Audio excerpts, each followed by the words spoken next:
반갑습니다. 10월 27일입니다. 10월의 마지막 월요일이네요. 자, 일단 오늘 4,000p 4,000포인트 도달이 가능할 거다 전망을 일단 하고 있습니다. 미국 증시 상황이 아주 좋아요. 사상 최고치잖아요. 다우지수가 1% 올랐고요. 나스닥은 1.15, S&P 500은 0.79 강하게 올랐습니다. 금리 인하 기대감이 있다는 얘기가 있죠. CPI 지표가 예상치보다 괜찮게 나온 것 같아요. 그러다 보니까 이제 주가가 상승할 수 있는 포인트. 그 다음에 기업들 있잖아요. 기업들 실적 발표가 이번에 많이 몰려있는데, 하이닉스, 삼성전자도 이번 주에 확정 실적 발표 나오죠. 그리고 미국에서 빅테크 기업들 실적 발표 나오는데 다 좋아요. 다 좋아. 다 좋기 때문에 기대 요소가 있고요. 또 그 다음에 에이펙이 또 시작되잖아요. 여기서 이제 한미 정상회담, 그 다음에 미중 정상회담, 미일 정상회담, 이런 거 탕탕탕 진행되기 때문에, 이거 기대감이 장난이 아닌데? 라는 생각이 좀 들 수가 있을 것 같아 보입니다. 악재가 없죠. 주가가 떨어질 만한 악재가 없습니다. 그래서, 약간씩 변동성이 있는 종목들이 좀 있을 수 있지만은, 어떻게든지 간에 대체적으로 잘 오르지 않을까 생각됩니다. 가장 이제 문제시 될 수 있는 부분 중에 하나는 이제 한미 협상.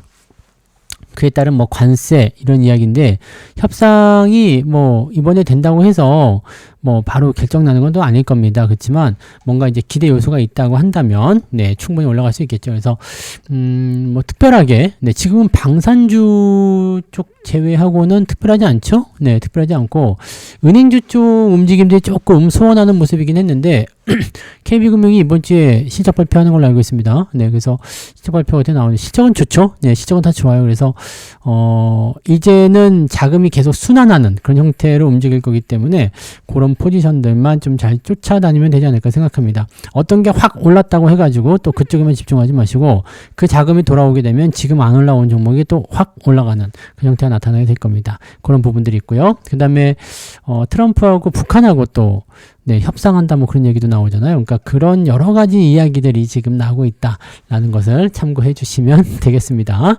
뉴스적인 측면 특별한 거 없고요. 자, 주요 뉴스에서 한번 살펴보도록 할게요. 이번 주에는 미중 정상회담, FOMC에 주목해라 이런 얘기가 있는데, 그죠? 미중 정상회담, 그 다음에 한미 정상회담도 우리한테 굉장히 중요하겠고요. FOMC도 있습니다. FOMC가 28일, 29일, 그래서 30일 정도의 이제 결과치가 나올 거고요. 일단은 그렇습니다. 그래서 특이한 건 없고, 매그니피센트 7, M7 중에서 5곳이 3분기 실적 발표한다. SK 하이닉스와 카카오, 삼성전자가 실적 발표한다. 난리가 아닙니다. 그죠? 진짜 슈퍼 위크네요. 그러니까, 이런 부분들의 기대감이 굉장히 커져 있다라고 된다라면, 이번 달 마지막, 윈도우 드레싱 효과가 더 세게 나타날 수도 있겠죠? 그래서 이번 주 꽉 채워서 또 상승해 준다라면 기대감이 좀 나올 겁니다. 다만, 4,000포인트 도달하고 나서, 이제 삼성전자도 10만 전자 갈 거 아니에요? 삼성전자 10만 전자, 코스피는 4,000p 이렇게 되고 나서부터는 또 차익 매도가 나올 것인가, 아니면 올라갔으니까 더 밀고 들어가자 이런 식으로 나올 것인가는 조금 생각해 볼 필요는 있습니다. 자, 이것을 잘 보여주는 기사 중에 하나가 뭐냐면 바로 이거예요. 4,000p 앞두고서 거래대금이 폭증했다. 거래대금이 폭증했다라는 것은 뭐냐면 돈이 들어오고 있다는 얘기거든요. 그러니까 요거 괜찮은데요 라는 생각이 좀 있습니다. AI 무역협상 기대에 투자 심리가 회복되고요. 반도체 쏠림에 하루에 16.6조 원 거래되고 있다. 하이닉스 같은 경우는 지금 29일날 실적 발표가 있기 때문에 그 전까지도 계속 강세 보이지 않을까 생각되긴 합니다. 하이닉스 실적 좋게 나올 거예요. 이번뿐만 아니라 다음에도 좋게 나오겠죠.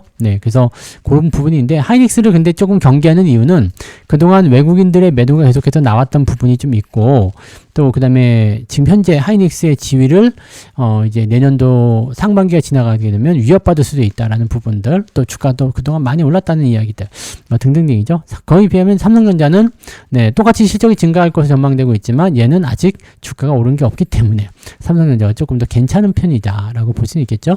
자, 아무튼 그런 시기인데, 뭐가 됐든지 간에 이제 거래 대금이 크게 늘어나면서 주가를 밀어 올리고 있다 이런 얘기인데, 일단은 외국인들 매수는 삼성전자에 집중이 됐습니다. 지난 주말에도 많이 사들였잖아요. 그래서 이런 부분들, 이렇게 많이 사들였는데 아직 주가는 지금 많이 올랐다고 볼 수 있겠지만 그렇게까지도 많이 오른 것도 아닙니다.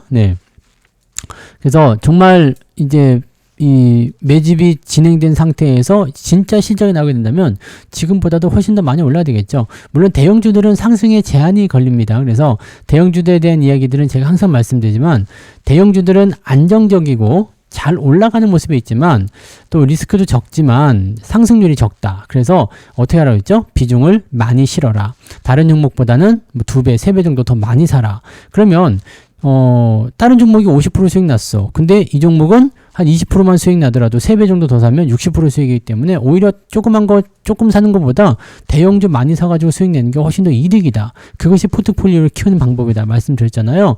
그런 전략들을 세우셔야 돼요. 그래서 제 포트폴리오에 삼성전자가 많이 있으니까 시장의 어떤 부분들 또는 삼성전자 올라가는 부분이 나타나게 되면 계좌가 많이 오릅니다. 그런 식으로 가는 거예요. 그러니까 포트폴리오를 그렇게 구축해서 가시면 어느 정도는 안정감 있게 여러분들이 구축이 되실 거라 생각합니다. 자, 근데 이 수급 같은 부분들이 어느 쪽에 집중됐냐면 요거 재밌는 얘기가 있습니다. 주식 얘기하지 말라고 했지, 네, 이런 얘기가 있던데 대형주에만 지금 수급이 몰린다라는 얘기가 있어요. 이게 여기 그래프를 보게 되면 코스피 200과 그 외의 종목들 살펴보면, 즉 코스피에는 종목이 많이 있잖아요. 근데 이 코스피 이 종목들 중에서 200개 안에 들어가는 코스피 200에 해당하는 종목들 상승률은요 무려 40%가 됩니다. 근데 코스피 200을 벗어난 종목들은요 9%밖에 안 된답니다. 너무 좀, 네, 차이가 많이 나죠? 자, 근데 외국인들 거래대금 상위 50 종목에서도 코스피 200에는 무려 45개예요. 50개 종목 중에 45개가 코스피 200 안에 들어가 있고, 코스피 200 이외의 종목은 2개, 코스닥에는 3개. 이렇게 되어 있습니다. 그러니까 코스피 200 쪽으로 얼마나 완전 대형주 쪽에 쏠림 현상이 일어나게 된 거죠. 제가 이 이야기 분명히 해드렸을 건데 주가가 올라가기 위해서는 어떻게 된다 그랬죠? 주가가 올라가기 위해서는 대형주가 무조건 움직여야 된다 그랬잖아요. 그리고 대형주가 어느 정도까지 움직여서 시장이 어느 정도 포화 상태에 이르게 되면 그때부터 이제 중소형주들이 올라가게 된다라고 보시면 되는 거예요. 그러니까 이런 쪽으로 생각하시면 된다는 얘기고요. 일단은 이렇게 대형주 쪽에서 계속 순환하는 그런 흐름이 나타나고 있기 때문에 그 부분들을 조금 살펴보실 필요는 있을 겁니다. 그래서 지금 같은 경우는 일단 중소형주 같은 경우에는 기대감들이 많이 쏠리지 못한 상황이지만 이 부분에는 이제 개인들의 그런 참여도가 좀 적다라는 거, 그것도 한몫하고 있을 거라 생각합니다. 왜 그러냐면 개인들이 들어와서 주가를 끌어올리는, 개인들이 일단 처음에 들어올 때는 대형주를 많이 삽니다. 근데 대형주는 아까도 말씀드렸지만 이 상승률이 그렇게 높지가 않아요. 그러다 보니까 대형주를 사기는 사는데 아씨 이게 정말 맞는 거야? 요즘이야 뭐 대형주들이 많이 오르니까 좋아하겠지만 원래는 대형주가 한 3%만 올라가면요 와 이거 미쳤다 이런 얘기 나오는 정도거든요. 보통은 1, 2% 왔다 갔다 좀 재미없는 게 대형주잖아요. 그래서 개인들이 막 들어오면서 막 사지만 개인들이 막 샀는데 주가 상승률이 생각보다 그렇게 높지 않아. 그러다 보면 어디로 넘어가요? 장도 좋은데 에라이 중소형주 가자. 왜? 위험자산 선호 현상. 그렇게 해서 자금이 골고루 퍼지게 되면 개인들이 들어와서 시장을 주도하는 장세가 나타나게 되면 대형주도 오르지만 중소형주도 많이 오릅니다. 근데 지금은 보시면 개인들이 많이 참여하지 않고 있잖아요. 그래서 중소형주들에 대한 부분들이 아직까지는 좀 오르지 못하고 있는 것이 있다라고 보실 수 있는 내용이 좀 되죠. 그래서 아직까지는 네, 대형주 쪽에 움직임들이 많은 거고요. 중소형주들 같은 경우도 이제 서서히 올라오겠죠. 대형주들이 좀 조정을 받는다거나 또는 포화 상태에 이르게 되면 중소형주 쪽으로 수급이 넘어가게 되어 있습니다. 그럴 때 수혜를 받는 것들은 이제 뭐 그 대형주에서 뻗어 나오는 그런 관련 업종이거나 또는 저평가된 그런 중소형주도 있죠. 뭐 개별적인 재료가 있다고 하더라도 뭐 각자의 어떤 개별적인 재료, 그다음에 그 기업의 가치가 현저하게 저평가되어 있는 거, 이런 쪽으로 좀 관심이 몰리겠죠. 뭐 중소형주가 올라간다고 해도 네 이상한 건 못 올라갑니다. 대형주가 잘 간다고 해도 이상한 대형주는 못 갑니다. 코스피 200 중에서도 못 가는 거 스스로 빽빽이겠죠. 네, 잘 가는 놈에만 잘 가는 겁니다. 그래서 원래 잘하는 놈이 잘하는 거고 못하는 놈은 계속 못합니다. 그래서 잘 가는 쪽, 잘하는 놈이 누구인지를 찾아봐야 되겠죠. 자, 그런 부분들을 체크해 보시면 좋겠고요. 재밌는 거 한번 또 볼까요? 자, 관세 협상 타결 기대 속 단기 급등은 부담이 된다. 주간 증시 전망을 이제 4,000포인트 이상으로 다들 보고 있는 것 같은데 지금 현재 이번 주 코스피는 증권가에서 3,650에서 3,950으로 제시하고 있다. 3,950이요? 지난 금요일날 3,940에서 마무리됐는데 4,000피 안 가나요? 라는 식의 얘기가 나올지도 모르잖아요. 그러니까 요거 한번 생각할 필요가 있는 거 아니겠습니까? 그죠? 네. 그러니까 요거 한번 체크하실 필요가 있겠고, 현재 보시면 미국장이 좋기 때문에 일단 기대 요소들이 많이 생길 거예요. 특히나 이제 반도체 쪽 매수가 계속 들어오게 되면 일단은 뭐 10만전자, 삼성전자 1.1% 조금 넘게 올라가면 10만원 나옵니다. 코스피도 1%만 올라가면 4,000포인트죠. 그래서 예전에 제가 말씀드린 적이 있는 것 같은데 4,000포인트, 코스피 4,000포인트와 삼성전자 10만원은 같이 이렇게 움직이는 그런 단계를 보일 것이다. 뭐 그게 어느 정도 맞아 붙은 것 같아 보이죠. 네, 그렇게 되어 있고요. 올라가는 건 이제 반도체와 2차전지 이런 기업들이 대형 성장주가 끌고 올라갈 것이고 실적 개선 기대감 이렇게 되어 있다. 뭐 괜찮네요. 그 다음에 관세 협상 타결에 대한 기대감. 지금 현재 시점에서 본다라면 관세 이 3,500억 불에 대한 부분들이 아직까지는 안 나오는 거잖아요. 미국에서는 지금 선불로 내놔라 라고 했는데 지금 이제 미국이 선불로 내놔라 라는 입장을 조금 철회했다는 얘기가 있습니다. 그래서 그 부분 한번 살펴봐야 될 것 같기는 해요. 그래서 지금 상태에서 본다라면은 일단 협상은 잘 될 것 같은데 이거 한번 볼까요? 연간 250억 불 8년 분할 투자 이렇게 되면은 이게 2천억 불 정도 되는 거죠. 8년이니까 1년에 이게 250억이 8이면은 8이 16, 5, 8에 40, 2천억 맞죠? 네, 2천억 불. 지금 계산한 거요? 네. 네, 2천억 불. 그 다음에 1,500억 불 같은 경우는 이제 신용이라든지 이런 것들, 네. 뭐 대출 보증 이런 것들 통해 가지고 투자한다는 얘기가 있습니다. 그래서 극적 타결 가능성이 높아진다라고 되어 있는데 이 가능성이 높다라는 이야기들이 나오고 있기 때문에 관련 종목군들의 움직임이 제일 많이 움직이는 거고 그 중에서는 이제 자동차 관련주들의 움직임이 가장 많겠죠. 자, 양국 간의 관세 협상의 시각 차이는 여전하다라고 되어 있고요. 대부분은 이제 협상이 좀 잘 된 것 같아요. 잘 되고 있는 것 같고 가장 문제는 이제 이 돈이죠. 돈. 네, 돈. 이 3,500억 달러. 이것에 대한 직접 투자에 대한 양보 입장을 끝까지 보여주지 않으면, 그러니까 미국이, 나는 무조건 선불 받아야 되겠어. 그러면 안 되는 겁니다. 어차피 우리는 줄 수도 없거니와, 미국 놈들이 그걸 받아가고 싶다라면 어떻게든 뭐 우리한테 맞춰줘야죠. 그죠? 돈을 안 주겠다는 것도 아니고, 그렇잖아요? 돈을 안 주겠다는 것도 아니고, 돈을 주겠다. 근데 지금 니네가 이거 가지고 있는 거 다 뺏어가면 우리는 굶어 죽는다. 안 된다. 줄 수 있는 범위에서 분할로 주겠다. 이거 뭐 얘네들이 우리한테 뭐 맡겨놓은 것도 아니잖아요. 우리가 돈 빌려간 것도 아니잖아요. 근데 깡패 같은 놈들이지. 자, 아무튼 뭐 그렇다는 거고 한국은행 총재가 한국에 1년 동안에 투입할 수 있는 금액은 150에서 200억 달러 수준이다. 근데 이것도 여기보다도 더 많이 내놓겠다는 얘기죠. 이게 또 돈 자체가 이게 적은 돈이 아닙니다. 250달러도요. 이게 아무튼 선불 투자 원칙은 아마 안 될 거예요. 그래서 아무튼 이제 투자 방식에 대한 부분들은 어느 정도 나올 것 같다 생각되고 있어서 이 관세 인하 그 다음에 투자 방식에 대한 부분들, 요것이 이제 투자 방식에 저 3,500억 불을 이제 미국이 어떻게 받느냐에 따라서 어떻게 받느냐에 따라서 이제 이것이 이제 관세가 인하될 것이 아니냐. 관세가 인하가 된다면 자동차가 가장 큰 수혜, 그 외에도 이제 뭐 철강이라든지 등등의 여러 종목군들이 수혜를 받게 되겠죠. 그래서 뭐 기업들 전체적으로 또는 시장 전체로 또 올라갈 수도 있습니다. 그래서 4,000포인트도 훌쩍 넘기게 될 수도 있어요. 어느 정도까지 나올런지 모르겠습니다만 이런 부분들 한번 살펴볼 필요는 있겠죠. 그런 부분들이고 이제 미국산 대두 자, 중국이 지금 미국산 대두를 안 사주니까 이 콩에 대한 부분들이 또 그냥 스트레스 많이 받는가 본데 미국 농부들이 아주 난리가 났대죠. 그래서 한국에도 좀 팔자 이렇게 되어 있는 것 같은데 글쎄요. 수입 콩을 더 많이 늘린다라고 한다면 국산 콩의 소비가 위축된다.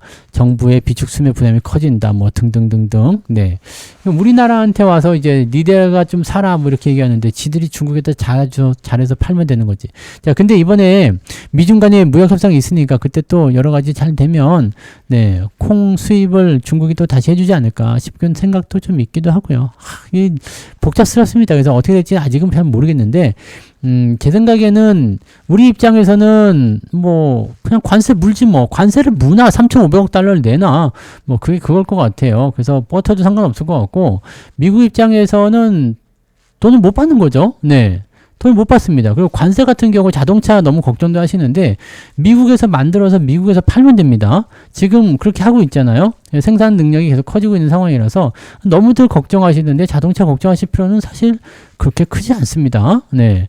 뭐 그럼 미국에서 만드는 거 지금 거의 한 100만 대 가까이 되잖아요. 그거 미국에다 다 소진해버리고 뭐 부족한 거 여기서 가져다가 미국에다 팔면 되긴 되는데 그거 뭐 그렇게까지 3,500억 불에 비할 건 아닐 거라 생각합니다. 그래서 뭐 그렇게까지 걱정할 필요가 뭐 있나 싶은 생각이 좀 있긴 있어요. 그래서 그런 내용들이 좀 있었고요. 요거 한번 더 볼까요? 뉴욕 증시 장중 역대 최고치 기록했다. 이 경제 지표 한번 봐야 되는데 이 9월 물가 지수 지금 보면 이제 셧다운 때문에 지표 발표가 조금 애매합니다. 그러니까 몇몇 그 경제 지표를 제외하고는요 지금 발표가 계속 연기되고 있어가지고 좀 애매합니다. 자, CPI가요, 0.3% 전월 동기 대비 3% 정도 올랐다. 예상치 0.4, 3.1 요걸 밑돈 수치다. 근데 좀 올라가고 있는 것 같은데, 그죠?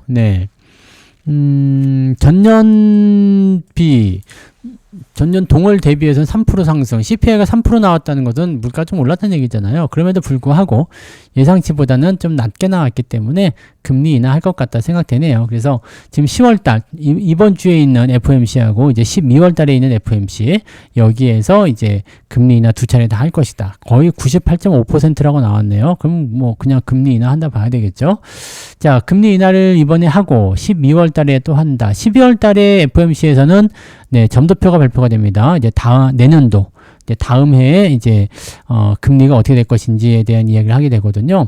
그게 제일 중요하긴 한데 일단은 10월 달 지나서 이제 11월 달로 넘어가게 되면 이번 달이 제일 중요하긴 하겠죠. 그래서 이번 달에 최대한 많이 올려놓으면 주가가 또 살짝 내려올 수도 있잖아요. 살짝 내려올 수도 있고 11월 달 같은 경우는 이제 소비의 시즌이 오기 때문에 이 반도체 쪽엔 더 큰 불이 붙지 않을까 생각해 봅니다. 이 소비 시즌 아시잖아요. 블랙 프라이데이, 광군제부터 시작해가지고요. 블랙 프라이데이, 그 다음에 연말 연시, 대체적으로 그렇거든요. 그래서, 요 부분들은, 보통 반도체, 전기전자 업종들이 전통적인 강세를 4분기에 보이는 이유 중에 하나가 이 소비 시즌 때문이기도 하거든요. 그래서 요런 거. 약간 이제 기업들의 실적들이 더 늘어나서 뭔가, 연말 랠리로 넘어가는 형태가 나오지 않을까 생각되긴 합니다. 다만 이제 예전 같은 경우는 연말 랠리 때 배당주들이 좀 올라가면서 힘을 좀 더 실어줬는데 요즘엔 배당이 다 3월로 넘어가가지고요. 내년 넘어가야지 배당주 준비하지 않을까 생각합니다. 그래서 제가 12월에 특강이 있는데 그때는 배당주 공략하시는 부분들에 대해서 설명을 또 해드릴 겁니다. 이제 시즌이 또 왔잖아요. 그래서 배당주 공략 포인트 특강 때도 또 설명을 드릴 거니까 그것도 좀 참고해 보시고, 자, 아무튼 오늘 같은 경우는요 일단은 4,000포인트 10만전자 기대를 좀 해봐도 될 것 같아요. 그리고 주가가 치고 올라간 이후에 계속해서 넘어갈 것인지는 수급을 봐야 되겠죠. 수급을 봐야 되지만 요즘 같은 기대감으로 봐서는 안 내려올 수도 있을 것 같은데요. 그죠? 그냥 찍고 더 넘겨버리거나 그냥 나올 수도 있을 것 같은데, 아무튼 오늘은 여러분들 어떤 의미에서 아주 기념비적인 그런 날이 될 것 같다 판단되니까요. 이런 부분들 좀 잘 활용해 주시면 좋지 않을까 보여집니다. 자, 그러면 오늘은 여기까지 해보고요. 조금 이따가 9시에 무방이 있잖아요. 미리 이제 폭축 같은 거 준비하고 오세요. 경축해야 될 거 아닙니까? 경축 4,000p, 경축 10만전자, 빰빠밤, 한번 가보자! 자, 그래서, 이따가 9시에 또 즐거운 모습으로, 즐거운 기대감을 가지고 뵙도록 하겠습니다. 자, 그럼 조금 이따가 9시 뵐게요. 고맙습니다.